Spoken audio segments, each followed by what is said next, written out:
What is up, YouTube? It is Onion Bomb here, and welcome back to another Honkai Impact third reaction video. Today we have the lore playlist, and yeah, it has been updated once again from last time, and honestly, I'm a little conflicted what to do right now. There looks like we got 4 videos. This one, and then these, because I think it was, I had left off. It was just these two, and then these two got added, and they're all over 20 minutes. In fact, the last one's closer to 30, and this one is 26, and with yapping time. I don't know if I should just finish it all right now and make one long video to end it off, or should I just watch till it's an adequate time, like till we're like close to an hour, over an hour, and then save the rest for next time, because this has literally been updated like literally every time for the last 3 times. So even if I do finish it today, I'm not sure if I'm really even gonna be finishing it, because it keeps getting updated right now. So I'm not sure. I'm just gonna play it by ear. Let's get into it though. Okay, this one's a year old. I thought maybe like videos were being like made, that's why it was being updated, but I guess just like some new additions. But yeah, this could be it though. This could be it, at least for a bit. I don't know. Well, maybe it's just like not truly ever gonna be like done. So maybe I should just I don't know, because I was kind of waiting to finish this before starting like other things Honkai, but I might just like start the other things as well, and like maybe just kind of try to balance this in. I don't know. We'll see. We'll see how things go, because I've been sent a Starrail trailer playlist and a Starrail lore playlist as well. Might check those out at some point. But yeah, this one we got a Starrail theory. Ions come in Paris.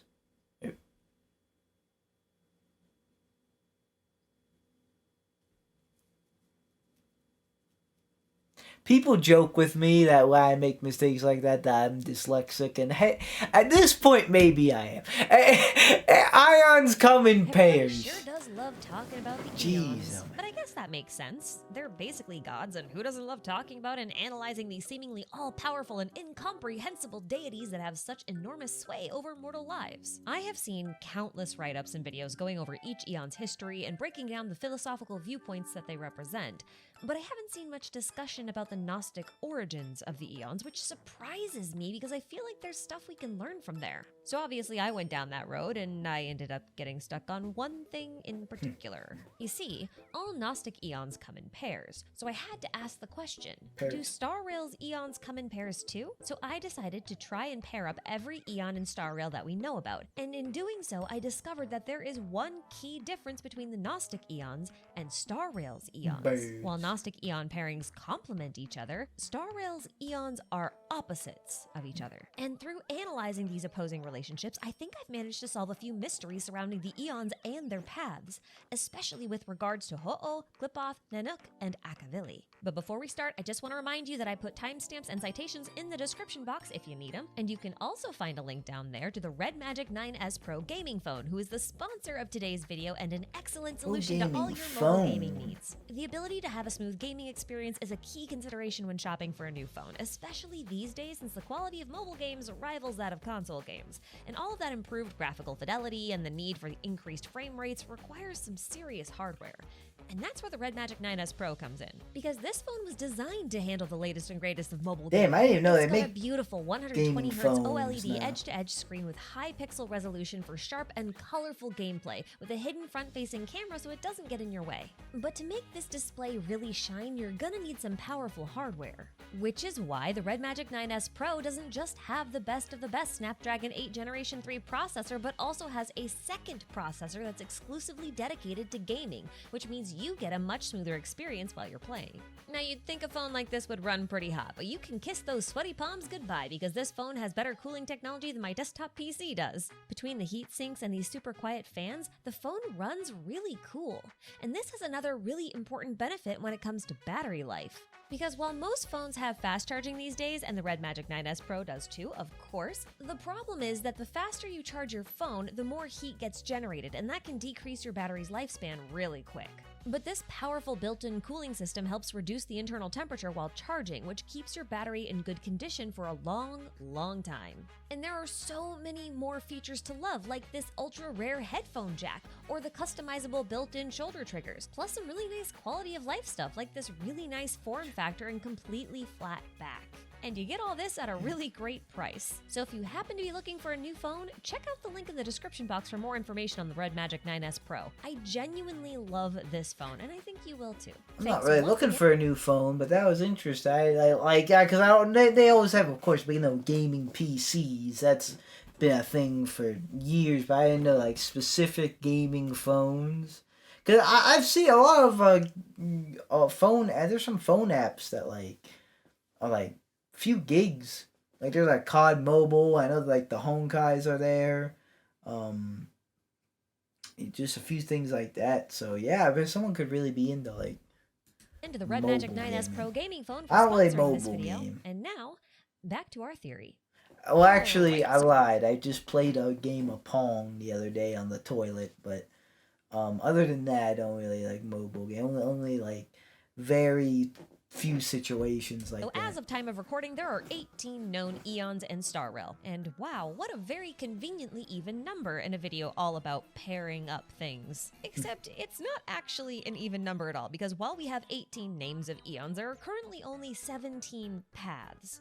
This is important because an Eon cannot exist without a path, but paths can and do exist without Eons. So while Eons are the focus here, what happens with an Eon's path ends up mattering more than what happened to the Eon themselves. I say this because we have 3 cases where an Eon died and left behind a masterless path. We have Akavili, Long, and Adrilla. These seem to be cases where the Eon was killed while leaving their paths unaffected, meaning that people can still walk the paths of those Eons even when those Eons aren't around anymore. Now, I am not counting Tazeroth here, even though they are also marked as dead, because as far as we can tell, they were just sealed in Klepoth's amber, so their status is kind of questionable. Now, on the other hand, Enna's death is the reason why we only have 17 Eons to pair up instead of the expected 18.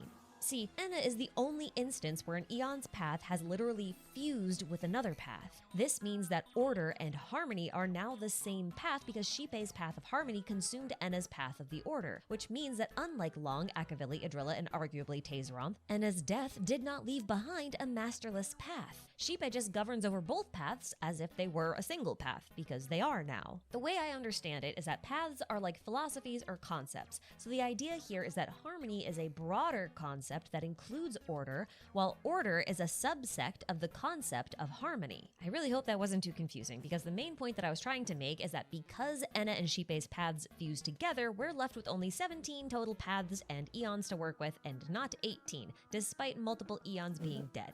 And this number might bother the math lovers out there because it's pretty hard to create pairs out of an odd number. Now, fortunately, there's a very simple solution to this, and that is that one Eon is a pair with itself. One Eon that I don't see anyone talk about all that much is Ho'o, the equilibrium. But this Eon is actually the reason why I wanted to make this theory in the first place. Firstly, they are one of the oldest Eons, and they are responsible for separating concepts and splitting all beings into interchangeable duality. Legend says that they were originally one entity that split itself into 2, then melded itself back together as 2 concepts acting as one. Good and evil, happiness and sadness, love and hate. For every positive there is a negative, and thus equilibrium is achieved, but only through duality. And since they were originally a singular duality of entity that man. split itself into two and then merged itself back together to act as one but still is two separate deities, I think it's safe to say that Ho-Oh is paired with itself. Ho with O. And I also suspect that they might be responsible for all the pairings that follow this section because that's technically their primum mobile, or their path. And if you think about how their ultimate goal is to ensure that every action has an equal and opposite reaction, to put it in Newtonian terms, then it's not that far-fetched to think that Ho-Oh might be responsible for some rather, let's just call them strategic, ascensions into Eonhood. Which means that should someone ascend to Eonhood on their own, I think Ho-Oh would eventually meddle with things until an Eon of the opposite path ascended to counter them. Well, that's the general idea anyway. And also the reason why Ho-Oh is paired with themselves. They've gotta hold themselves to their own standards, or else they're going against their path and they can't do that because they're an Eon, so yeah. But with that in mind, let's take a look at the remaining 16 Eons and their paths and see if we can't keep Ho-Oh's scales in perfect balance.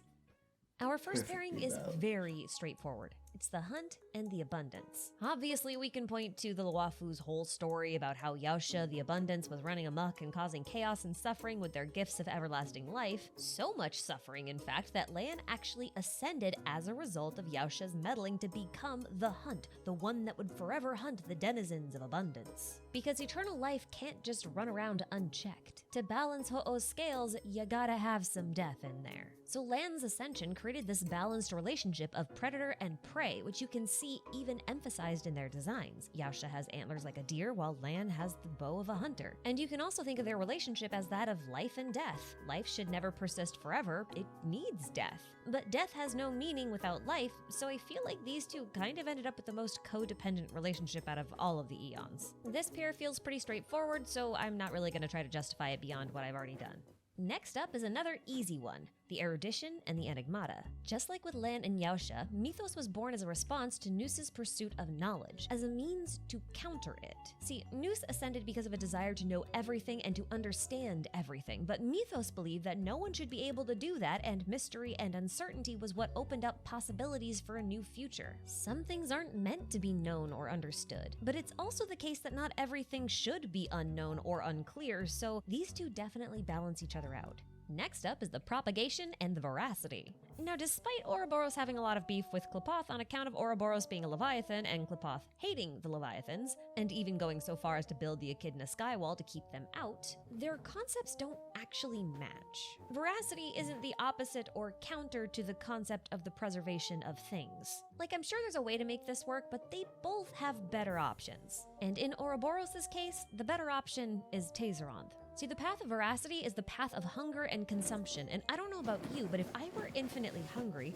I would want to be around something that produced an infinite amount of food, and that's exactly what Tazeronth does. They produce an infinite amount of swarm beetles that Ouroboros can eat. Now, their purpose is not to be eaten, but you know, it's not like Yaosha's initial purpose was to die to Lan, so I don't really think that's a problem. And either way, we actually got to witness this relationship during the swarm disaster story, because Ouroboros attacked Tazeronth very early on, swallowing countless swarm beetles and even entire worlds in the process. Their conflict was legendary, and was also what inspired the other Eons to get involved and put a stop to the whole mess. Anyway, moving on to the next one, which I matched in a bit of a weird way. I speak, of course, of the match between Nihility and Beauty.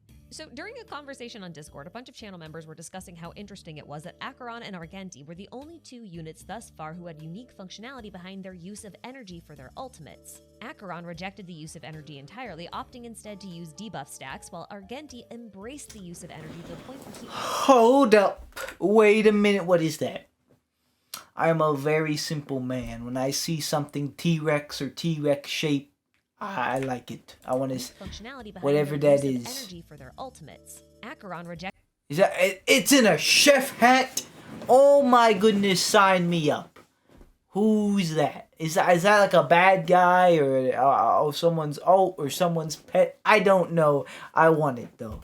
That is awesome. The use of energy That is entirely, awesome. opting instead to use debuff stacks, while Argenti embraced the use of energy to the point where he almost has two different alts. They kind of felt like opposites. Now we know that Acheron is an emanator of nihility and that Argenti follows the path of beauty. So some folks started to wonder if Argenti might also be an emanator of beauty, because you gotta admit that this guy has pulled off some incredible feats for the average Pathstrider. Like, he blew up a giant swarm beetle in space on his own, and he also saved a Venturi from Acheron's nihility backrooms, and that's just to name a couple of the most recent baffling examples. But regardless of whether or not he is an emanator, this did get me wondering about why the game would hint at nihility and beauty as being opposing forces. And actually, what the heck is this path of beauty even supposed to be? How does one ascend to Eonhood because of liking pretty things or wanting everything to be pretty? And that's when I realized that that's exactly what that was. The path of beauty is being able to see the beauty of everything, even the things that are ugly or horrible or bad. Like, everything has a purpose, everything has a meaning, and in that we find beauty. It's the beauty of life and existence. And when you think of it this way, you can really see why beauty would run counter to the philosophy of nihility, because nihility thinks that nothing matters. Everything is pointless. Why even exist? Why try? Why not let the clock run down and just disappear? And these opposing philosophies are exactly what we see mirrored with Acheron and Argenti, although Acheron does resist nihility's call. Can't really blame her for that. But still, if there is a path that claims that nothing matters, so nihility, then there must be a path that claims that everything matters, and that's beauty.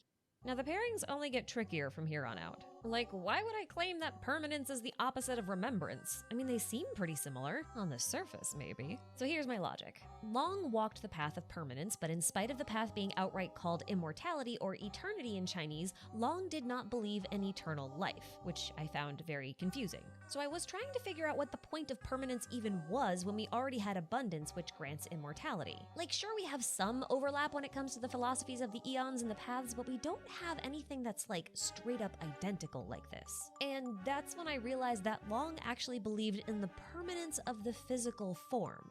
Not to say that the body of a mortal can't change, but that the stuff that makes up the body, that which walks in the physical realm, should remain eternal in the physical realm. Which might be why Long's scions, like the Vidyadhara, reincarnate by having their bodies melt down and reset their whole life and their whole existence. In this way, they are eternally existing in the physical plane, but are not immortal beings. Maybe that's a severe leap of logic. I don't know, but it's the only thing that really makes sense to me, because otherwise I don't really know what this path is. So assuming I've interpreted this correctly, then I think the opposite of preserving the physicality of something is to preserve the memory of something, since memory implies the lack of a physical form, and that just so happens to be what Fuli is doing with their path of remembrance. I guess you could think of it as like body and mind, or mass and information, if we want to go the physics route. Or maybe it's simpler than that. Maybe it's just the material versus the immaterial. I don't know if you can tell, but this is the pairing I was least confident in. In fact, I only landed here through process of elimination because I had pairs for everything else that worked really well. Maybe we'll get some more information in the future and I'll change my mind. I don't know, but this is where I am for right now. And speaking of lack of confidence, Aha's Path of Elation feels mislabeled to me. Not by the translation team, but by the people in the game itself. Like, exactly what part of this eon inspires joy or happiness? I do not understand. So then why did I decide to pair Aha's Path of Elation with Chipe's Path of Harmony? Well, instead of taking the word elation literally, I decided to look at what Aha does instead. And what Aha does is cause chaos wherever they or their followers go. Just for the heck of it. Just because it's fun and entertaining. By their logic, the world's already a disastrous mess, so who cares if it gets messed up a little bit more? If everything's gonna be terrible, you may as well enjoy yourself, so if it's entertaining, then anything goes. Now, thinking of elation in terms of chaos made finding a pair a whole lot— Why does Sparkle keep trying to kill herself with that confetti? Guys, I'm listening to what you say. I think I've seen that thing before.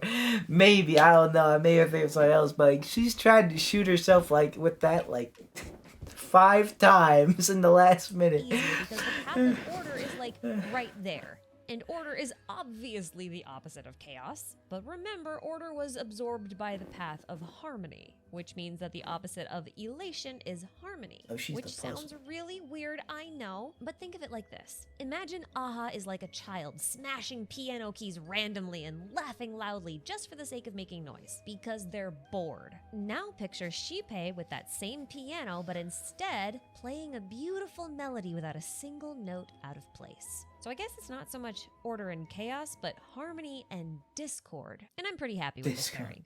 Moving on, we have our second to last pairing, which is the preservation and destruction, which sounds pretty straightforward when you first hear it, but when I started to think about it a little bit more while writing this, I got a little bit confused. Cause there's not really any beef between Qlipoth and Nanook. Actually, Qlipoth seems to have most of the beef with Ouroboros. So why would Qlipoth and Nanook be opposites then? They don't ever really interact. And I don't really feel like destruction is the opposite of preservation. Like if you went out on the street and asked anybody what was the opposite of destruction, they'd probably answer creation.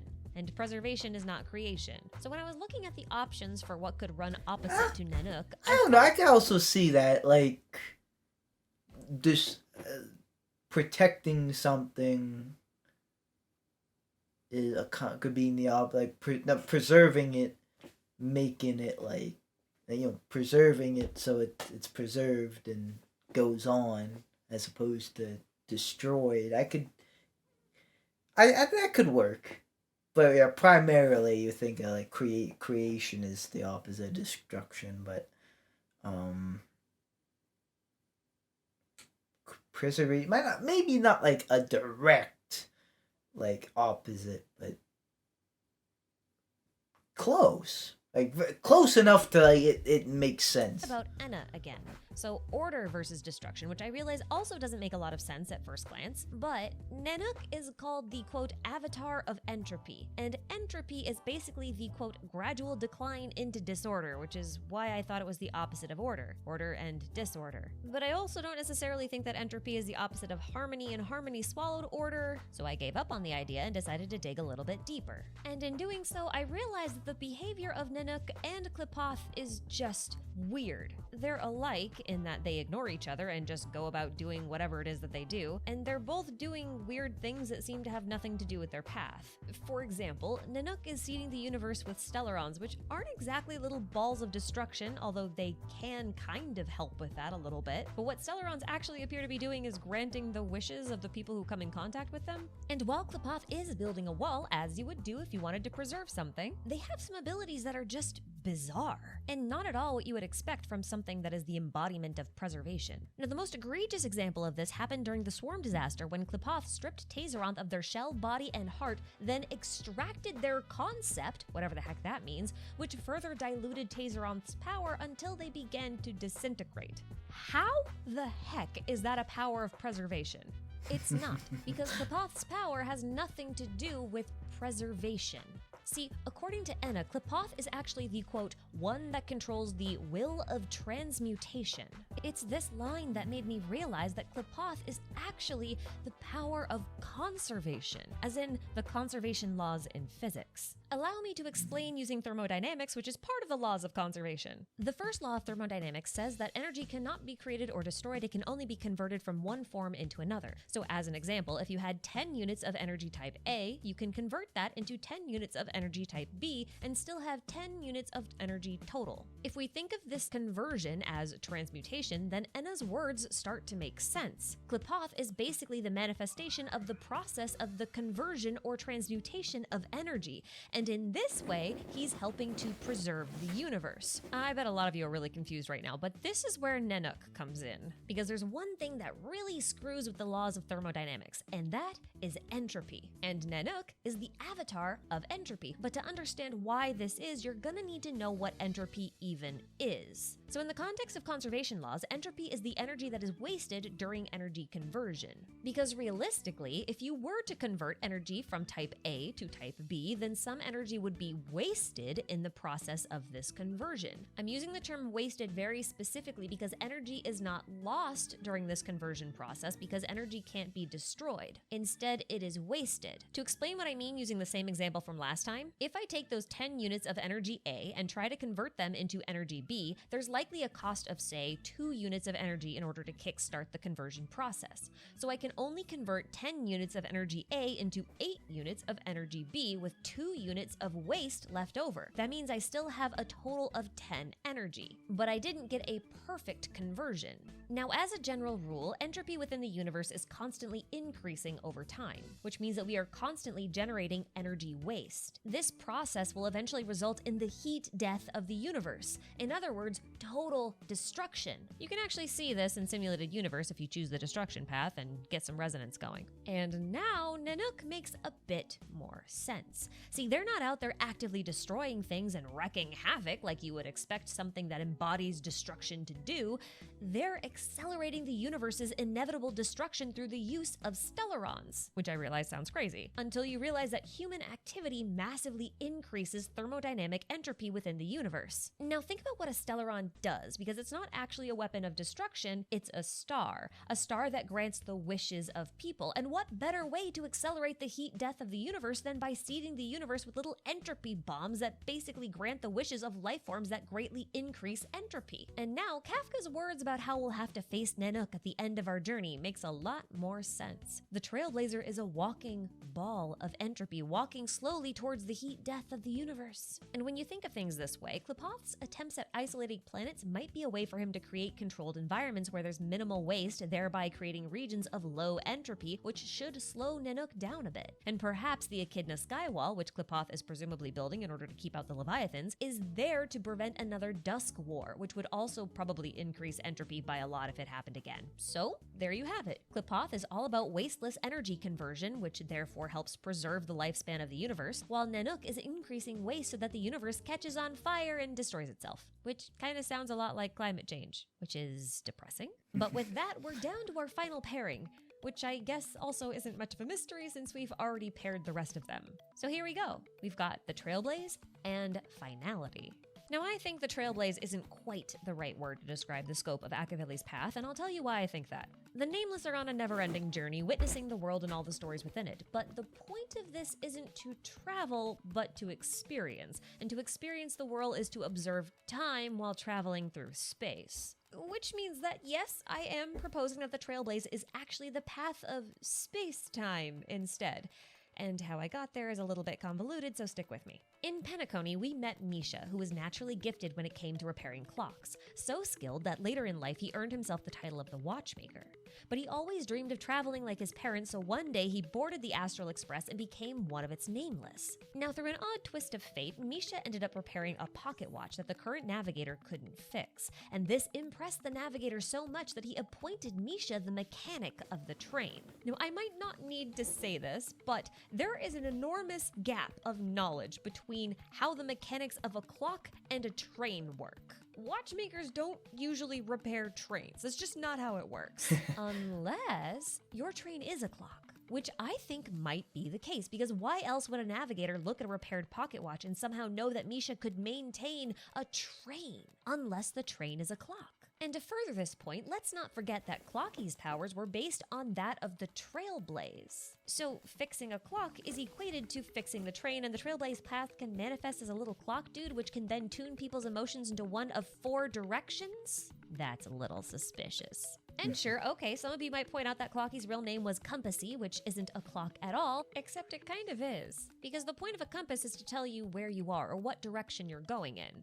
And when it comes to seafaring navigation, a clock does exactly that. Allow me to introduce you to John Harrison, the inventor of the marine chronometer, which was supposed to be a device used to solve the problem of calculating longitude while at sea. Now, the sea part is important because longitude over land could be calculated by measuring the difference in time between 2 distant locations. These days, we do this by syncing one clock to noon in Greenwich, then taking that clock to another location and seeing what time the clock displays when the sun strikes noon in that new location. That difference tells us where we are based on longitude. Now, this was a huge challenge at sea because the movement of the ship would mess with any clocks brought on board, and they would lose hours or even days at a time. And sometimes they just stopped working altogether. And having the wrong time meant that your calculations would place you at the wrong longitude, and that would mean that your navigator would put you on the wrong part of the map. And I don't think I have to explain why that's a big deal, especially when you're at sea, because there aren't really any other landmarks. It's just water in every direction for miles and miles and miles and miles. Your equipment has to be perfect. perfect. And John Harrison, through many, many iterations, was eventually able to design a clock no larger than the span of a person's hand that could keep perfect time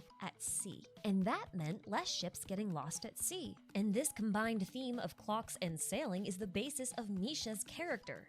See, Misha was born on the oceanic world of Lushaka, which was understandably full of sailors, and that's where he learned how to repair clocks, which was likely a necessary skill because clocks were used to calculate longitude at sea, which is a necessity on a planet that's entirely sea, or mostly sea. Now you put that boy in space, and I suppose you could say he was cruising on the stellar sea, but on a train instead of a boat. Still, same rules apply. You're navigating space by calculating time. Why a train instead of a ship, though? Well, I think it's because a train needs to run on schedule. not? Like, when I think of a stereotypical train conductor, I think of someone who is always checking their pocket watch. And if the silver rails of the Astral Express are representative of the path of the Trailblaze, that's basically allowing people to traverse space and time freely, then the opposite of that would be the train station, where all movement stops. And to me, that is finality, the train station. And again, this idea is not that far-fetched. See, Terminus is an eon that's moving backwards through time, or so they say. They also say that Terminus has seen the end of time itself and thus appears to be moving backwards. But in my opinion, finality is not the end because everything also originates from finality. It's almost like the beginning and the end form a type of singularity,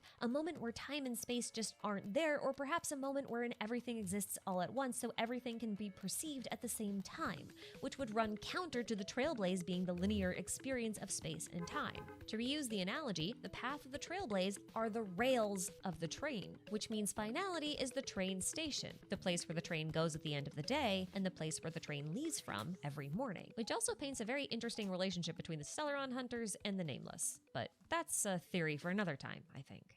Oh boy, it does feel good to finally have this theory out of my head because it's been sitting there for a while. And I totally didn't write this whole thing down just so I could have an excuse to talk a little bit about the history of the longitude problem or John Harrison's chronometer. And I'm totally not recommending that you guys go check out this awesome movie on Harrison's clocks that A&E made because it's totally not one of my favorite period dramas and it's certainly not educational. Okay, I'm not fooling anybody. I like this movie a weird amount and no one I know seems to know about it, and that is a damn shame. So if you're into this kind of thing, please go check it out. I promise it's really good and you're gonna learn something about clocks and ships and European politics, and I am not selling this thing very well, am I? Okay, well maybe you won't watch Longitude, but hey, you made it all the way through this video, so thanks for that. I really appreciate the support of both you and all my glorious budding scholars that are on screen right now. But now I'm just gonna skedaddle before I start talking about chronometers again, so until next time, buckaroos, I'll see you around. Thank you, Ashikai. We've gotten a few of her videos, especially recently. Yeah, interesting theory, and honestly, just kind of information about the eons, which I kind of still a little bit new to me. I mean, it's been brought up before, but yeah, you know, just more information on that. Really, there's more explaining them as well.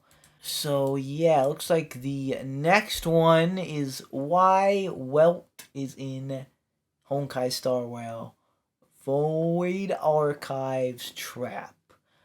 Have we?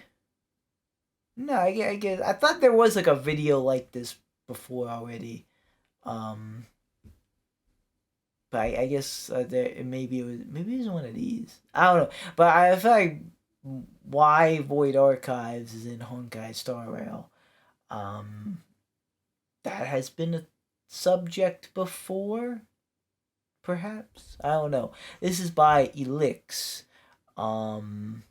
This was only uploaded 5 days ago, so this one is a newer one. How did the legendary Velt end up in Honkai Starrail? If you think he crossed the universe on a heroic mission to save Himeko, you have been lied to. I was gonna say, is that how you say it? Velt, almost like Velt, like is that like the correct person? And Himeko did. I think that I wonder this last time. I don't want to make fun because these are great videos, but this is either AI voiceover, or like I think maybe someone's being paid to do a voiceover like this, and that that's how they're going with the pronunciation. Um, Heroic mission to save Himeko, you have been lied to. The real story involves I blackmail. was like, they're not wrong though in a way with the, but it's just like kind of fancy, maybe. I don't know. It's just funny though. I'm not hating. A full-scale Sorry. alien invasion, and a rogue AI. Forget the fan theories. The true culprits are Void Archives and the Sky People. But first, who is the man behind the glasses? Velt Yang is the legendary protector of Earth, though he was originally born with the name Joachim. He inherited the title Velt from his predecessor, the first Herrscher of Reason, Velt Joyce. When Joyce fell in battle against Otto Apocalypse, he entrusted his Herrscher core and his dream of saving humanity to the young Joachim. Mastering that core, Joachim rose to become the second Herrscher of Reason. His ability is formidable. Provided he completely understands an object's structure, he can construct a perfect replica instantly using Honkai energy.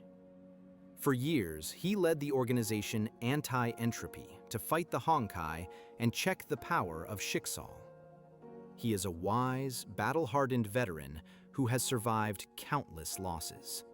Yet he remains ever willing to sacrifice himself for the greater good. While he may not possess the sheer, raw power of other entities, his tactical genius is unmatched, allowing him to outmaneuver and crush enemies far surpassing his own strength. His weapon of choice is the 9th divine key, the Star of Eden. Forged from a Herrscher core, this artifact allows him to bend gravity to his will, capable of generating quasi-black holes at full power. The weapon has undergone several transformations throughout history, evolving from a heavy cannon to a compact sphere. These days, it takes the form of the stylish cane he carries in Starrail. Following humanity's victory over the Honkai, Velt finally stepped back into a well-deserved retirement. He took a job at an animation studio, transitioning into a quiet life as an animator while mentoring his successor, Bronya Zajcik. It seemed that peace was finally here to stay, until a new crisis shattered the calm. Because until you realize this is The Honkai. Sky People. Yeah. A post-Honkai Odyssey story arc is set in the year 2026, a mere 8 years after humanity's hard-won victory over the Honkai. While Earth is slowly rebuilding from the ashes of war, peace turns out to be short-lived. A new threat arrives from the stars, the Sky People. These intergalactic marauders travel across the universe, hunting down vulnerable civilizations to drain their accumulated Honkai energy, leaving scorched wastelands in their wake. For a time, a theory circulated that the Sky People were a powerful civilization that had successfully defeated the Honkai on their home world. But this is nothing more than a myth. In reality, they are not conquerors, but runaway slaves. They are a mechanical race that eventually saw their leader break free from the system that enslaved them. Their origins actually trace back to Venus. Long before it came for Earth, the cosmic superentity known as the Cocoon of Finality visited our planetary neighbor. The cocoon arrived in solar system seeking an embrace, a total fusion of consciousness and essence with human life. On every planet it visits, it subjugates the flow of Honkai to achieve this goal. Earth was simply the next stage. Before us, the civilization of Venus was subjected to this same attempt. To resist the cocoon, Venusian civilization tapped into the power of the Sea of Quanta. However, their leading scientist, Lida, pushed the experiment too far. She triggered a quantum tsunami, a massive surge of energy that wiped all life from Venus in minutes. The resulting devastation was so absolute that it disrupted the cocoon's ability to reset the planet's development. Forced to abandon the dead world, the entity moved on to its next target, a young, lifeless Earth. Vita, however, survived the cataclysm. The raw energy of the quanta halted her aging and granted her godlike abilities. Obsessed with the idea of reviving Venus, she evolved into a post-human entity calling herself Sa. She began devouring bubble worlds in an endless harvest, utilizing an army of proxies and mechanical cleaners to I don't know if I've said that before, but I think that every time I hear Saw. Saw is my Saw, dude. execute her will. Among these servants, Among Us! one figure stands out: Mara. Once a Venusian scientist herself, Mara was trapped in a mechanical body and enslaved by Sa. But she refused to accept her chains. Mastering the art of energy absorption, she staged a violent breakout, stealing a fleet of cleaners in the process. She escaped into the cosmos as a space pirate, founding the faction we now know as the Sky People. Thus, the Sky People are not an ancient civilization that mastered the Honkai. They are an artificial, mechanical race created by Sa. When Mara rebelled, she filled the power vacuum and seized control. Their defining trait is the ability to consume Honkai energy to rapidly mass-produce themselves. Furthermore, they can freely traverse the boundaries between worlds, using teleporters known as stargates. Their invasion protocol is methodical. First, they launch a scout disguised as a natural asteroid to gather data and assess the threat level. If the target is deemed viable, the stargate opens, the fleet pours in, and the world is consumed. But there is a catch. They are opportunistic cowards. They are terrified of advanced civilizations that possess the power to wipe them out. As a result, they only pick fights they know they can win, targeting weaker worlds for a guaranteed victory, then carefully scrubbing the crime scene clean. So, how and why did these aliens reach Earth? The catalyst was the first divine key, Void Archives. Void Archives. At the center of the Sky People's invasion lies the sentient divine key known as Void Archives. Formerly bound to Auto Apocalypse, this intelligence broke free following its master's death, commandeering one of the Overseer's spare bodies to pursue its own agenda. As an AI, Void Archives is bound by a single, overriding directive to ensure humanity's complete and absolute victory over the Honkai. The Archive, however, deemed Earth's current measures insufficient, leading it to devise a far more radical strategy. By the end of Part 1, Kiana Kozlana had ascended as the Hersher of Finality and achieved an embrace with the Cocoon, gaining control over the planet's Honkai. Yet, neither she nor the Cocoon could fully subjugate the Force. To spare Earth, Kiana sealed the energy on the Moon. But this meant the Honkai hadn't truly vanished. It was merely contained. To solve this, Void Archives devised a drastic solution. He would summon the Sky People to Earth. The logic was cold but simple. If these aliens consumed the Honkai, the threat to humanity would finally be erased. The city of St. Fountain was chosen as the staging ground, serving as the specific anchor point where the Stargate would open to admit the Sky People. The calculated cost of this operation was the isolation of a single city and the surrender of the Honkai energy itself. At least, that's what Void Archives thought. However, Void Archives couldn't execute this alone. He desperately needed the specific abilities of the Herrscher of Reason. As confirmed in the Alien Space manga, Welt was still in possession of the core of reason. Using a mix of blackmail and subtle manipulation, the Archive managed to coerce Welt into cooperation. The plan required Welt to combine his Herrscher powers with the gravity manipulation of the Star of Eden to physically drag the sealed Honkai from the moon back to Earth. A suicidal feat that would almost certainly cost Welt his life due to the colossal strain. During an investigation into the anomalies at St. Fountain, May, Bronya, and their squad succeeded in thwarting Void Archives and neutralizing the Sky People's vanguard. Despite this victory, the enemy's mechanical advance force still managed to activate the Stargate directly on Earth's soil, triggering the start of a full-scale invasion. Although Void Archives was defeated during the conflict, Welt's whereabouts remained unknown.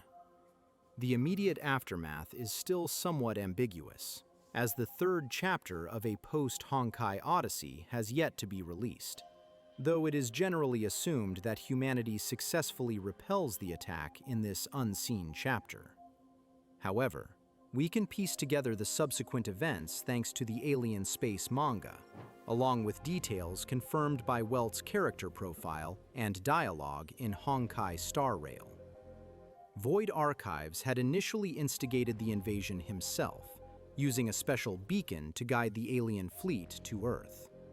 However, he eventually realized that the Sky People wouldn't stop at simply consuming the Honkai.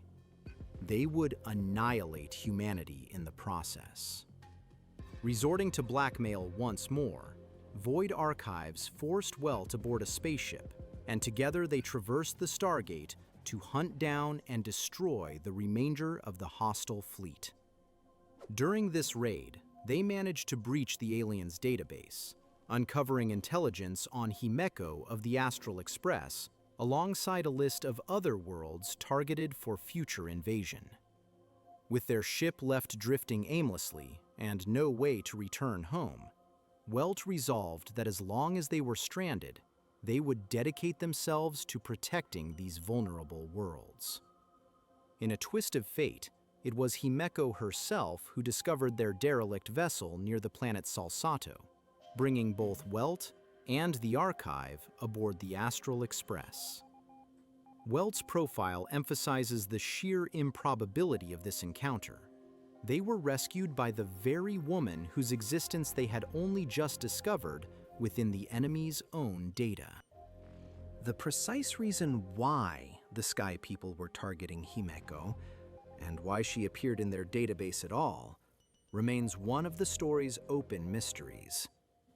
While the plot hasn't provided a concrete answer, we can construct a very plausible theory.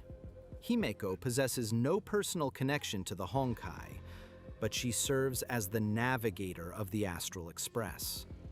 The train holds detailed interstellar maps containing the coordinates of countless planets, systems, and civilizations. It stands to reason that the Sky People were hunting for this specific navigational library. Rather than relying on slow asteroid probes to gather intelligence, seizing the Express's star maps would allow them to instantly identify which worlds were vulnerable to harvest and which were best left undisturbed. Regarding the actual rescue of Welt and the Archive, the story has undergone a significant revision. In an early iteration of the manga, they were pulled from the wreckage by a group known as the Sugars and immediately returned to Earth. However, the finale of Alien Space appears to have been retconned to align with Welt's dialogue and character profile in Honkai Starrail. Officially, the rescue is now attributed solely to Himeko. Attempting to accept both versions creates a narrative absurdity where Welt is lured out twice, traverses the Stargate twice, and destroys the alien fleet twice. To maintain a logical and unified timeline, only the version involving Himeko's intervention is considered canon today. We have established that Velt and the Archive entered the Stargate with one clear objective: to stop the Sky People. So, where did the persistent rumor originate that Velt set out specifically to save Himeko? Unfortunately for those invested in that narrative, the idea that he embarked on this journey to rescue her is nothing more than a fan myth, unsupported by either the game or the manga. Saving Himeko? There is a prevalent fan theory suggesting that Velt is driven by guilt over the death of Murata Himeko from Earth. Himeko had lived a normal life, dreaming of a destiny among the stars, unaware that her father, the research engineer Murata Ryusuke, was working for Schicksal. Ryusuke died during a conflict with Velt after the radical scientist attempted to seize the powers of the Herrscher of Reason, believing humanity's development had stalled. To protect the young girl from this harsh truth, Anti-Entropy forged a farewell letter, blaming the tragedy on a failed Honkai experiment. Years later, after discovering her father's documents, Himeko joined Schicksal to uncover the truth, a path that eventually ended in tragedy when she sacrificed herself to save Kiana Kazlana. However, when speaking with the Archive, Velt frames Himeko's legacy in a different light, not one of guilt, but of inspiration. He acknowledges that even if good intentions once failed to yield the desired result, his belief in the power of humanity remains unshaken. He continues to act for the sake of others because he has always viewed kindness as humanity's most valuable asset, and a past tragedy will not shatter that conviction. Moreover, the claim that Velt abandoned Earth on a whim to save Himeko out of personal guilt effectively assassinates his character, painting this seasoned hero as a simple-minded egoist. First, Velt is a recognized authority and a veteran protector. Abandoning his homeland immediately after an alien invasion would be dereliction of duty. Second, he has an adopted son whose well-being is his priority. Third, such a motivation would imply an inability to accept the past, which directly contradicts his established character growth. So, where did this myth originate? It stems from a conflation of three elements: the manga's plot, subsequent retcons, and a flashy, but non-canonical, promotional video for Honkai Starrail. In the manga, Velt does indeed find Himeko's file, reminisces about his former student, and resolves to help other worlds. But he never mentions a mission of personal redemption or an urgent rescue of Himeko herself. Later, lore clarifications revealed the irony of the situation.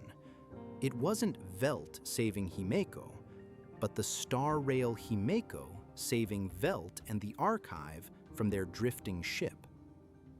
However, fan interpretations had already taken deep root. Fuel was added to the fire by the Reburn 2 concept trailer featuring the second divine key, which visually manifests as a train resembling the Astral Express. In canon, the second key cannot travel between worlds, and the events of that trailer are not part of the main timeline. Though, interestingly, it features a white-haired passenger that many view as an early prototype for March 7th. Ultimately, the Sky People plotline is unlikely to see further development. Velt's dialogue and the trajectory of the plot make it clear that the aliens have lost their momentum and no longer pose a credible threat. Even if they attempted to attack the Astral Express, they would likely be decimated. Himeko's crew commands impressive firepower, and holds high standing among major galactic factions. So For comparison, the Sky no post Honkai Odyssey 3 ever, or was that not what they were saying? People's vanguard on Earth was halted by a weakened May, Bronya, and a squad of young cadets. Their tactics rely on scavenging weak targets and avoiding resistance. By contrast, the current stakes in Honkai Starrail have escalated to a galactic level, focusing on the Lord Ravagers and the Emanators of Nanook's path of destruction. The narrative is marching toward the Eon War, a conflict that threatens the cosmological structure of the universe itself. Against forces of that magnitude, the Sky People are inconsequential. On the scale of the current conflict, there is simply no room left for them. Conclusion. To summarize the journey of how Velt arrived in Honkai Starrail, it ultimately comes down to a mix of coercion and cosmic irony. Void Archives manipulated Velt onto a spaceship, forcing them both through the Sky People's portal to extinguish the alien threat at its source. As we have established, the Sky People are not a civilization that conquered the Honkai. They are a mechanical race, created by the sole surviving scientist of Venus, eventually commanded by a digitized human consciousness housed in a machine body. Deep within the enemy database, the Archive and Velt discovered a target list that included a file on Himeko. In a twist of fate, it was Himeko herself who eventually rescued them from the void, leading to their recruitment onto the Astral Express. Since then, Void Archives has disembarked to pursue his own independent path through the cosmos. His current whereabouts and ultimate objectives remain a mystery. Be sure to watch the previous video via the prompt on the screen. Thanks for watching. Interesting. What was... Okay, because that I thought like they were going over some things like that were kind of like debunked, or like people thought like he was going for Himiko, and like that was just a fan theory. So, well, I thought I wasn't sure if that was a theory or it was, going. I wasn't sure, but yeah, interesting. So Reburn up here, Reburn 2. That is not canon. No, it's just promotional material, not canon. Carol Peppers is dead. No more. Okay, Carol Peppers is not dead, but she's not. She's not on the Astral Express. She's not in Starrail. R.I.P. Carol. I don't know. Will she ever get into Starrail? I don't know. Maybe not. I don't know. I really don't know Carol Peppers, but she seems cool. I like saying her name, Carol Peppers, when she comes on screen. So yeah. All right. So now, like 55 minutes into this recording, we have reached the two videos that were originally I thought were gonna be this episode. I'm gonna watch one more today. So yeah, I'm sorry, but both of those combined, I think it would. I could do a little a big long video, but I'm opting to do this pretty much just just to have like a safety net. Like if there is like more that gets updated, then next time can be like the ending, or like I said, temporary ending, because I don't know if this is ever gonna like stop being updated. I also want to reiterate, I am not like mad or annoyed that it gets updating. I just find it funny because I keep hyping it up like, oh, this is it, and it's like, oh yeah, there's more videos. But Shout out once again to Slime Tensei for making this playlist and the other playlists coming very soon. Which I think I have an idea of how I'm gonna go about things on the more Honkai things. I keep saying stuff. I'll maybe after this video I'll kind of mention that maybe the future plan here. So yeah, we got a Homu Labs video, a Honkaiimpact third player's perspective on Amorphous. Oh yeah, Amphorius, the land of black screens, static camera angles, endless puzzles, and rice. Look, despite everything people say online, I love Amphorius. It cured me of my insomnia. Joking aside, I really do love Amphorius, but I think that the criticism that the people bring up for the game are valid. So, before we get into the thick of it, let me put up a short disclaimer. This video is my subjective perspective and not an objective review. My intention is to present my own biased perspective and explain why I enjoyed Amphorius despite all its flaws. Nothing is flawless in this world. Except for today's video sponsor, Opera GX. Thank you, Opera GX. Hey, Opera GX. Have you grown tired of your old, soulless, resource-intensive browser? Well, then you are in luck, because Opera GX may be exactly what you need. Opera GX prides itself on being a browser specifically made for gamers. And yes, that also includes us, gacha monkeys. The browser offers many features that you will never find on other browsers. The best part of Opera GX is how much you can customize it. By going to the GX Mods store, you can find a diverse palette of animated wallpapers, like this Tiana wallpaper cool. I have right here. Yes, they have stuff even for us Honkaiimpact Earth fans. Besides your wallpaper, you can customize many other things, like your background music,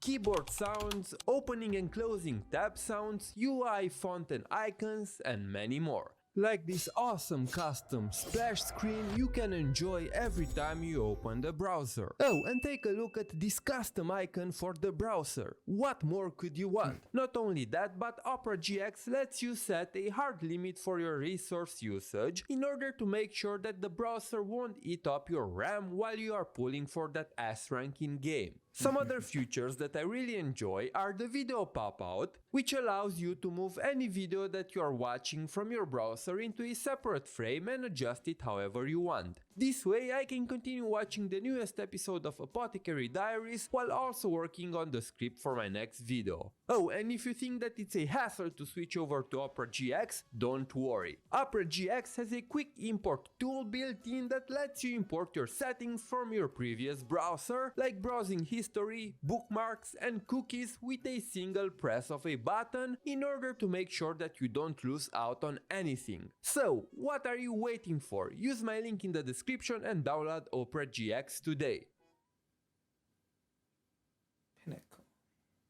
Now, before we talk about Amphorius, allow me to talk a little bit about Penacony. For those of you who follow me on Twitter, you already know, but I did not enjoy Penacony. You may have noticed that I stopped making videos on Honkai Starrail altogether, and Penacony was the reason behind that. I didn't vibe with the atmosphere, aesthetics, characters, and the overall feel of the world. In fact, the story was one of my smaller issues with Penacony. I think the story was fine, with some very good moments here and there, but the overall presentation and pacing made getting through it very difficult. Not to mention that my health issues started to kick in more and more, so my motivation to put up with it decreased a lot during that period. Honkaiimpact Earth Part 2 also released at the same time, and my condition kinda forced me to choose one because I couldn't keep up with both. So I chose Honkaiimpact Earth because I vibed a lot more with the characters and the world. But back to the point, I wasn't a fan of Penacony, and I feel like this will be a problem with HSR for me in the future because I'm very much the type of person who needs to vibe with the setting of a story to enjoy it. But with each planet having such a different feel from the others, I run the risk of each new world not being my cup of tea, and I feel like my enjoyment of the game will always hinge on do I vibe with the current word? But yeah. Is there a reason we're seeing butterflies right now? Is that like a reference to something? I don't know. Um, be a pinnacle. I'm not sure. I guess that's so. At Honkai Star Rail, I guess there's like worlds you go to. Cause I played I got to a point where it was like a snow place, a snow planet. I don't know. I think that's still pretty early on. Um, and we're talking. I don't know how long ago. I think probably a year at this point. Plus. Cause man, I looked back at my home Impact third stuff. I thought, I mean, that I've been sitting on that for a while. I didn't even realize it, but but yeah, interesting. Yeah, I I don't know eventually went through butterflies. the story of Penacony when I felt better, but I still wasn't the biggest fan of it. Is that the new one? Now, one one. thing you should know about me is that I love Greek mythology. So, from the start, Amphorios had a major advantage over Penacony for me. In fact, I knew that I would enjoy this new world unless whoever did something very bad to mess it up, which they didn't. At least not for me. From the very first moment we arrive on this planet, the stakes were already pretty high. Our train carriage was shot down from the sky, we found ourselves stranded without any means to contact the rest of the express. As we traveled through the first ruin where we landed, we were constantly transported between the past and the present, witnessing the people who once lived there, instilling a sense of both urgency and curiosity. Shortly after, we meet Finan and Tribi, and learn more about the situation they are in. Amphorios is on the verge of dying with its own deities, the 12 Titans, turning against humanity after being corrupted by a mysterious force known as the Dark Tide, which looks very similar to the corruption from the Sea of Data on Mars. But that's another story. Then we learn about Okema, the last human city where the light still shines, protected by Kephalis, the war-bearing titan. We make our way there only to be caught in the middle of an attack from Nikador's forces, who is the titan of strife, basically Amphorios' version of a god of war. Think of Ares. We get introduced to the other Chrysos heirs in Okema, Ginger Kaupas, Apoidon, and finality Griseo, Rice. I like Rice, she's cute. And then we help Finan deal with Nikador, only to find out that this wasn't Nikador's real body. After this, things slow down. And when I say slow down, I mean they really slow down. This is where the story starts to show its cracks. Nonetheless, I still enjoyed it very much. I am very much a lore-oriented person, so I didn't mind the slow pace, lackluster presentation, and what felt like an endless array of puzzles if the lore was interesting. Much of the time, my eyes are glued to the text anyway, and to be honest, I don't even look at the characters or what's on the screen that much. And when it comes to lore, setting, and characters, Amphorios truly delivered. I mean, it's hard to mess up the lore when you use ancient Greek mythology as the foundation for your setting. My biggest worry going in was that Hoyo would make the story too confusing and convoluted to understand, which is typical for the Honkai series, unfortunately, but that wasn't the case at all. I agree that the story had some pacing issues, and there were indeed moments where I was like, okay, do I really have to do this? Especially when we were just strolling around in Okema and talking with all the NPCs, but after we went to Castrum Kremnos with Maidi and Finan, I felt like the story progressed buttery smooth. The characters are also very intriguing and full of potential, from the caring yet skeptical and protective Aglaya, to the mysterious and earnest Tribi, the tsundere Maidi, and Kesteris, who was one of the characters I'm most interested in to learn more about. Her entire connection with Thanatos and the fact that a part of her is literally missing are great setups for the future. Finan also reminded me of young Kevin, and we all know what happened to him. Something tells me that we won't see this aloof and goofy side of him for long. All in all, I loved Amphorios. It was a great introduction to the story and I cannot wait to see more. Honkaiimpact 3rd. Another aspect, besides the lore and world building, that contributed to my enjoyment of Amphorius is the fact that I also play Honkaiimpact 3rd. Yes, that's right, I'm a true Honkai player. I am built different. I'm better, I'm superior. I always said that while playing Honkaiimpact 3rd is not required to understand and enjoy Honkai Starrail, it definitely enhances the experience. It's similar to how playing GGZ before Honkaiimpact 3rd offers a richer experience because you're already familiar with some of the character variants and thematic elements of the story. For example, one big hurdle many people face when diving into a new story is getting to know the characters and forming attachments to them. Well, having played Honkaiimpact 3rd, that hurdle was much easier for me. The moment we met Finan, I was hit with a wave of nostalgia because of my previous experience with Kevin. It made it so much easier for me to get attached to Finan and the new cast. Do not get me wrong, I'm not saying that Finan is Kevin, no, but my past experience with Kevin and the Flame Chasers made it easier for me to connect with Finan. The same goes for Mem, who bears a striking resemblance to ELF Elysia. While some people might struggle to care about this weird furry pet, I instantly felt a connection based on my time with Elysia and Elf Ellie. Mem's connection to Cyrene felt more apparent to me because of those past experiences. And all of these are little things that the people who've only played HSR might not have, which can make easing into the story and characters a bit harder for them. Similarly, the overall story of the Flame Chasers in Honkaiimpact 3rd closely parallels the flame chasing journey of the Chrysos heirs in HSR. Not to mention that there are a lot of additional parallels between Amphorius and the ongoing story in Honkaiimpact 3rd Part 2 that happens on Mars. Now, I'm going to dive into some spoilers for Honkaiimpact 3rd Part 2, so if you're not up to date, please skip to this timestamp. In Chapter 5 of Part 2, I'm up to Kiana date in meets a with way. a Memo Keeper inside a dream. The Memo Via Keeper lore explains playlist. that just like Amphorius, the world of Honkaiimpact 3rd is hidden from the rest of the universe and can only be seen through the mirror of the Garden of Recollection. This similarity immediately fired up my neurons and put me in overdrive. While going through Amphorius and piecing together its lore, I was also drawing connections to Honkaiimpact 3rd. For example, one popular theory is that Amphorius is already gone, and what we're experiencing is essentially a simulation made possible by the Remembrance to uncover the history of the world and how it was destroyed. This is the exact same plot in Honkaiimpact 3rd Part 2. Mars is long dead, and the events we're experiencing now are part of a simulation designed to replay historically accurate events. Our goal is to go back in time and witness the demise of a long-lost civilization. So I was constantly looking for clues about the true nature of Amphorius that could help me better understand the Mars simulation in Honkaiimpact 3rd and vice versa. And this is only possible because I played both games and Hoyo likes to make thematic parallels between them.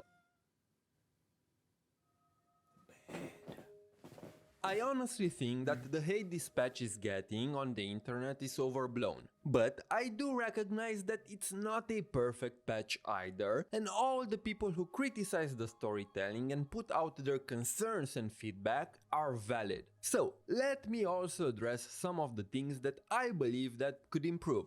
First and foremost, the presentation. The presentation and storytelling in HSR were never great. We just got to a point where more and more people are starting to notice this. Fixed camera angles with very little movement that can last for minutes, an overabundance of black screens, and many more. Many times, Honkai Starrail felt more like a visual novel, and this wouldn't be a problem if the game would present itself as a visual novel, but it doesn't. It came out with a dynamic cinematic presentation that makes use of the multiple camera angles and the 3D environment. You have to understand that when you choose to present your story this way, your story is closer to a cinematic experience, aka a movie, rather than a visual novel, and it needs to be presented as such. On the other hand, if you use the visual novel style of presentation, you are closer to a, well, novel. So the overabundance of descriptive text is necessary to present the actions because you don't have the camera angles and the complex 3D environments to showcase it. And I feel like this is the biggest problem with HSR's presentation. They are trying to write a visual novel while the game is built on a cinematic style of presentation, which just do not mesh well and create an awkward experience for the player. Another reason why I think that people are more upset with Honkai Star Rail now is because newer games like Wuthering Waves 2.0 and Zenless Zone Zero have better story presentation and pacing. The standard for what is expected from a gacha game was literally raised.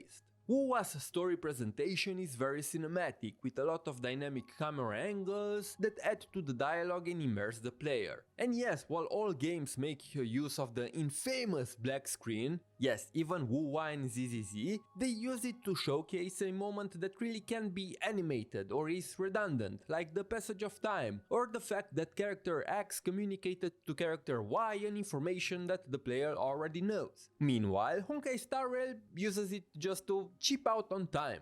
Even Honkaiimpact 3rd, a game way older than HSR, has a much better presentation in the latest chapters. In fact, I consider Honkaiimpact 3rd right now to have the best cinematic experience among all the Hoyoverse games. Not counting ZZZ since they are using the visual novel style and the comic book style and they don't really do cinematic camera movements. But if you don't believe me, here, look at these segments from HSR 3.0 and the latest story chapters in Honkaiimpact 3rd and tell me if you see a difference.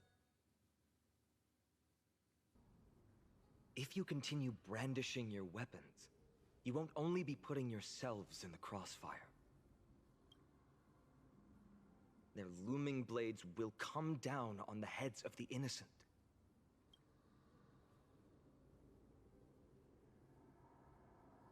It's difficult to tell if you're friend or foe when you appear out of thin air. Yes, Tribi acted with haste.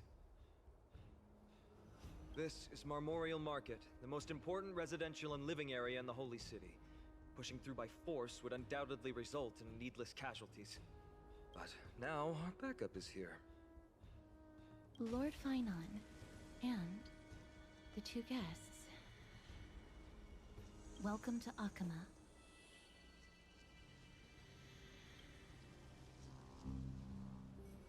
When I heard your footsteps, I thought death was already writing my final chapter before my heroic journey had even begun.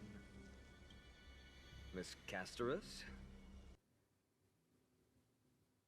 残念だけど、私はあんたを殺しに来たんだ。そうか。お前は一人目ではないし、最後の一人でもない。あんたが私の唯一の友達を殺した。私の全てを奪ったんだ。リトスト、その代価を必ず払ってもらうよ。お前にそれができるなら喜ばしいんだな。残念ながらお前にはその能力も覚悟もない。それがあんたの遺言。おう。あんたはもう私の矢に狙われてる。Yeah, this dude, that is much better. Like through the scope. あの方がいつか私たちを召喚して、この祈りと敬意に耳を傾けることを Yeah, they're doing a better あの angle 方が job in 私たちの願い。 Impact 3rd for sure. そして塔を登っても変わらぬ真心に目を向けるのを待つの。そしてこの永遠という拷問を終わらせてもらう。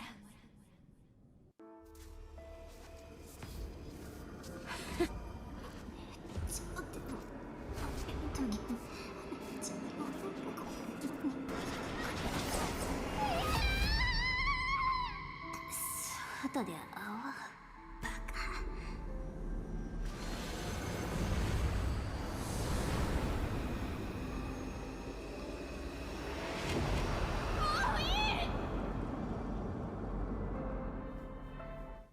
I swear to God, guys, this is not just me trying to shield Honkai Impacted Part 2, which you should definitely go and play, by the way. The latest chapters have been really good and the story ramped up a lot ever since it started. So, what's the issue here? Why is Honkai Star Rail so hell-bent on telling its story this way? Is it greed? Incompetence? I honestly don't think so. Hear me out. When I first saw that the story of Amphorius will last until 3.8, I was very happy. Why? Because I thought that they wanted to make the story quests shorter, in better paced and presented increments, rather than make 8-hour long quests to have it done in 3 patches.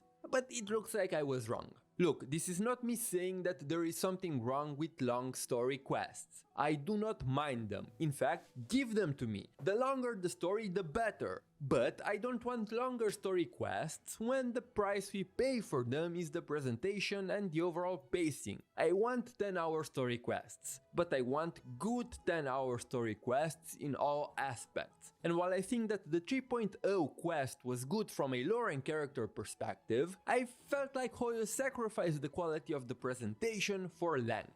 This is maybe a perspective that people will maybe disagree with me, and that's fine. But no matter how much money and manpower you have, a 6 weeks patch cycle is not enough to properly tell a 10 hours story. So the only solution I see is stop doing 10-hour story quests if you cannot properly deliver on them. Make them 3 to 4 hours at most and use that extra time to work on the presentation and make sure that the storytelling is on par with the story and the lore. This again reminds me of Honkaiimpact 3rd. When part 2 of Honkaiimpact 3rd started, the community had a very similar reaction. Chapter 1 of part 2 suffered from many issues that people complain about in Amphorius now. Although I do think that Amphorius was better paced and the story was easier to understand, but they all suffered from this common virus of they were just too long, so the pacing and presentation felt flat. So, from chapter 4 onwards, the Honkaiimpact 3rd developers took note of the complaints and chapters were reduced from 5 to 7 hours to around 3 hours each. This brought massive improvements for the story pacing and presentation. And this is what I think that Honkai Starrail also needs. Again, I don't hate long story quests, but I don't think that a 6 weeks patch cycle is enough to tell a long story quest at the standard of quality that many modern gacha games push today, regardless of budget and manpower. So my advice for the Honkai Starrail devs is try to shorten things a bit and use that extra time to polish all the aspects of the story. Other issues I can point out are that the graphics looked wonky in some places. While some areas were breathtakingly beautiful, others looked so unpolished that you'd think they came out of a PS1 game. And also the music. While not bad, I found Amphorius' soundtrack pretty forgettable, which is a real shame given the potential of the setting. All in all, my final verdict for Honkai Star Rail 3.0 is a solid 8.5 out of 10. That's Again, not this is bad my at personal all. rating. It's very subjective. If I were to be objective, it would be much lower. I also do think that the hate is a bit overblown, but I also agree with a lot of criticism and think that Hoyoverse can definitely do better. I'm here for the long ride and cannot wait to see where this story goes. Amphorius? More like Peak Furious. Am I right, guys? Huh? Thank you, Homoverse. Wuthering Waves. I've heard of that a few times now. Like just like out and about, not necessarily here.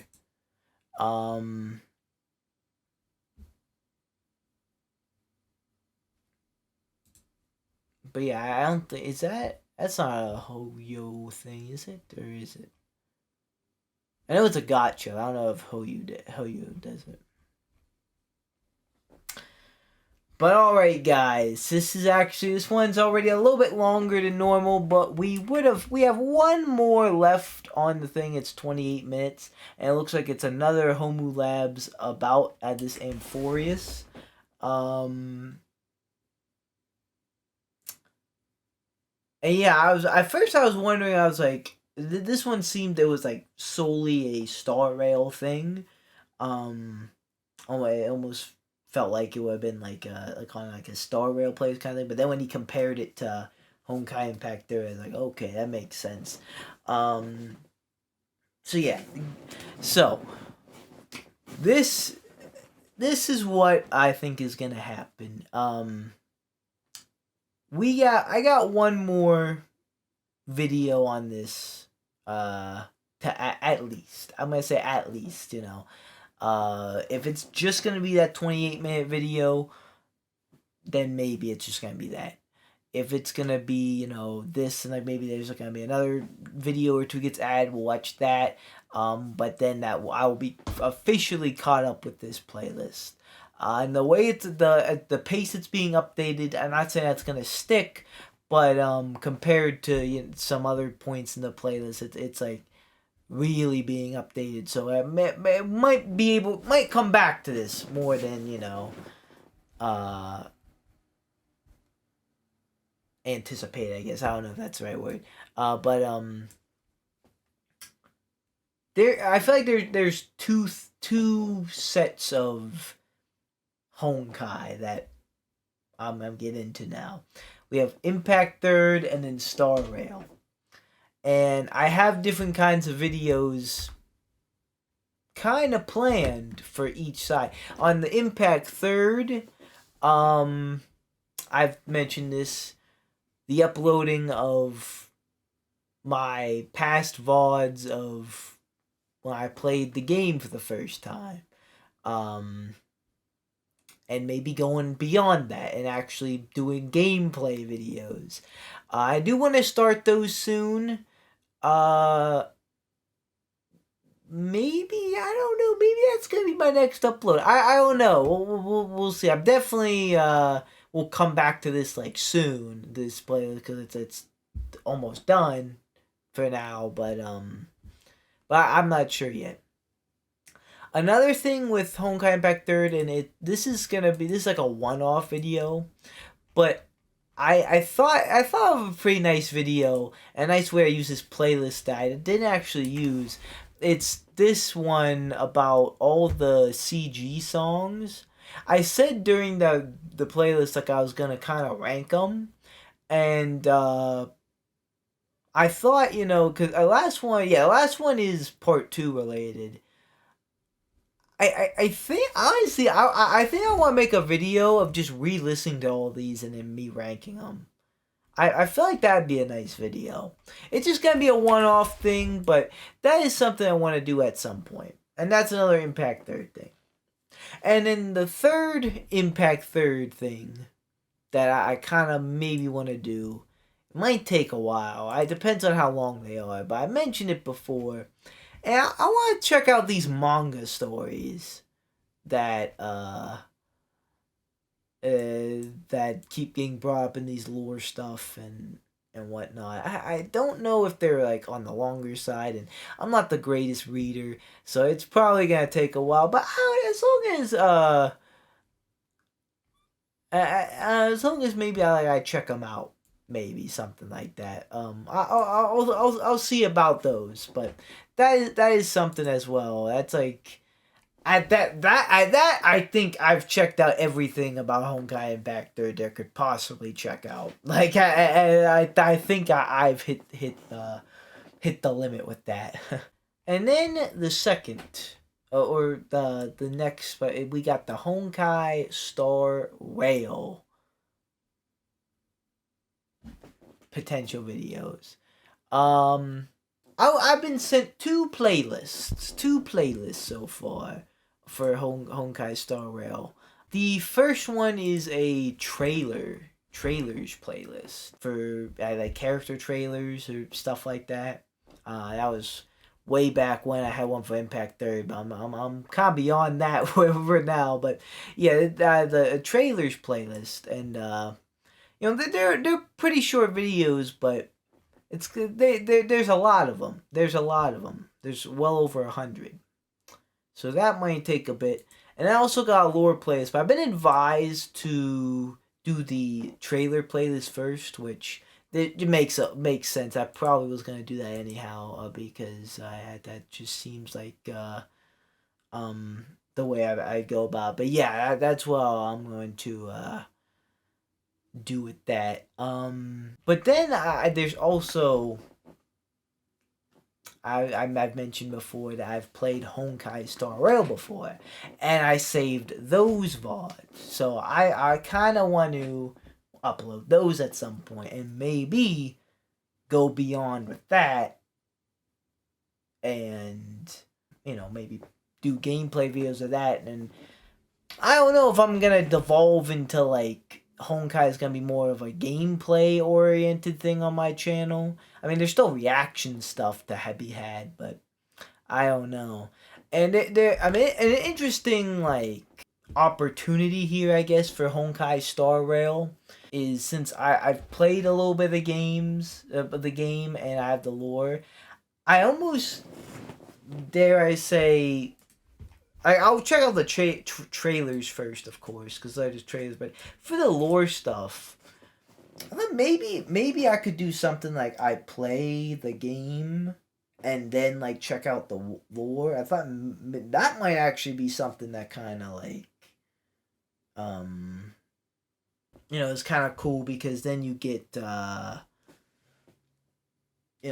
experience it firsthand playing it, and then I kind of get some explanation to stuff doing it because unless I'm just stupid, I very well might be, but going through this Honkai lore stuff, like, I don't know, it seems like it's like, yeah, I would have not gotten all this information if I just played the game normally. Yo, to chime in here real quick, because I don't think I explained this, and this is the most important part about that is my like idea for that was to maybe play like a part of that game and then watch like the part of like the lore about it, like videos of the lore of Honkai Star Rail. So like for an Impact Third example, let's say I like played up until the final lesson. I don't know, that might be too much, but just for an idea, like I played up until the final lesson, and then like before like moving on, I'd go back and like on the lore playlist and watch the videos up until the final lesson, and those videos that like kind of maybe explain some things better, or just shine some more lights on some things. I don't know, that's just an idea. I thought, like I said, an opportunity to do that because for Impact Third, I just kind of went right into the videos and stuff, which was cool. Like I originally I didn't really plan on ever even playing these games really, but I don't know, there's just a lot of lore here and a lot of fun stuff, so I kind of changed on that, but yeah, I don't know, that's kind of my idea, I kind of made it sound like I was gonna play the entire game, then check out the lore, but I kind of meant like, as I go along, I check out the lore along the way, kind of thing. That's just like, an idea, but I think that might be how I go about it, unless I'm like really, really like advised not to. So I think I'll maybe try something that I don't know. That's for future me to worry about. You can maybe if there any like you let me know what you guys think. Just some ideas.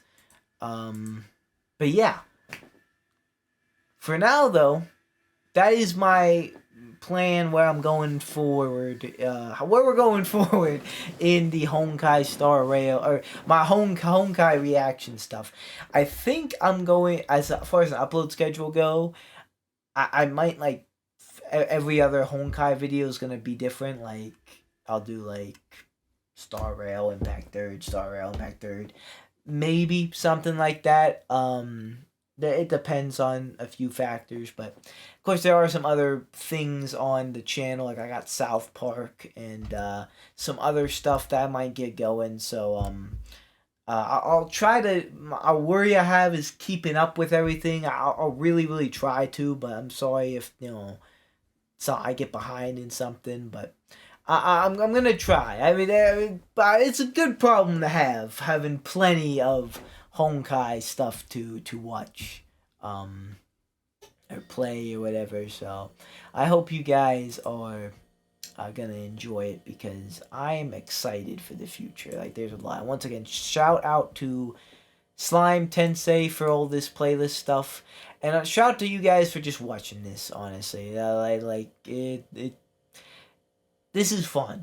Like this is fun. Like, I maybe do it like I love doing YouTube and stuff, and like I would absolutely love to like get to a point where I'm like a content creator, but even if I'm not, like this was fun. This is fun. Like this is fun to do, fun to watch, and like fun to like read the comments after and just kind of explore and dive into. It's cool. It's very cool. So thank you all for any sort of participating, whether you're just watching and commenting or giving me playlists. Like, I thank you, and this is fun. This is awesome. For now, though, guys, that is gonna do it for me. Will next one finally be the end of this, or will it not? Oh yeah. I think that there were a few like character trailer stuff that got uploaded on the Honkai official Impact 3rd channel that I have not peeped at watching this place.